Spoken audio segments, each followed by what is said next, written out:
So duk makan nasi campur dekat Malaysia je kan. Mai kat Thailand ni makan tom yum lah apa semua. Lah ni aku nak bawa hangpa makan nasi campur yang sedap dekat Pekan Setui.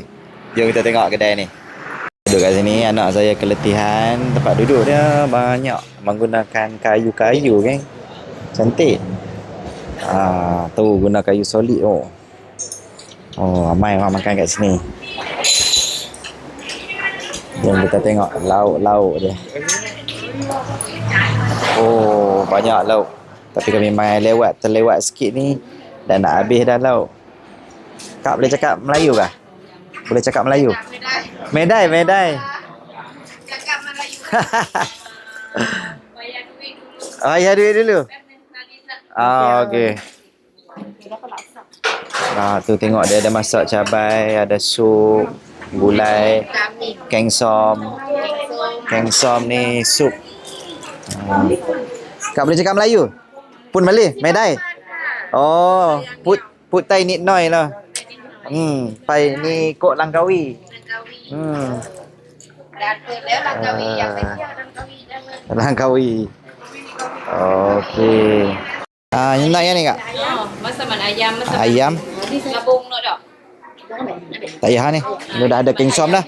Ambil yang ni lah. Ambil yang ni, lepas tu ambil kerabu. Telur masing. Cok cempedak pun ada ni, cok cempedak. Boleh kecek.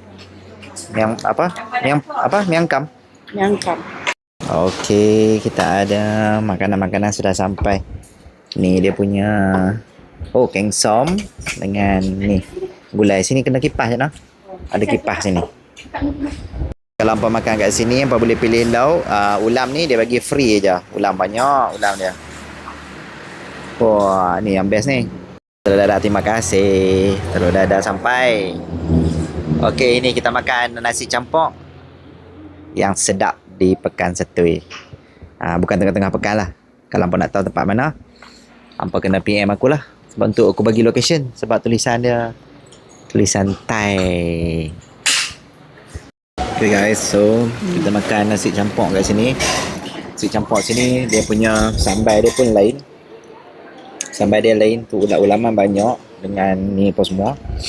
So, kita ada cicah dia. Bismillahirrahmanirrahim.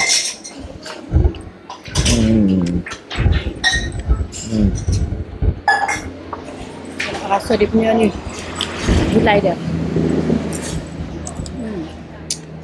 Kengsom embutnya. Macam gulai kat laksa tu. Kalau makan laksa lemak tu kan. Lemak pula. Ni apa cicai asam. Ada asam. Ini betul-betul masakan kampung punya kengsom. Dekat Setui. Apa kena cuba guys. Jangan lupa like, comment, share. Okay, nanti kami tunjuk lagi pot-pot hidden gem di sebelah Setui ni.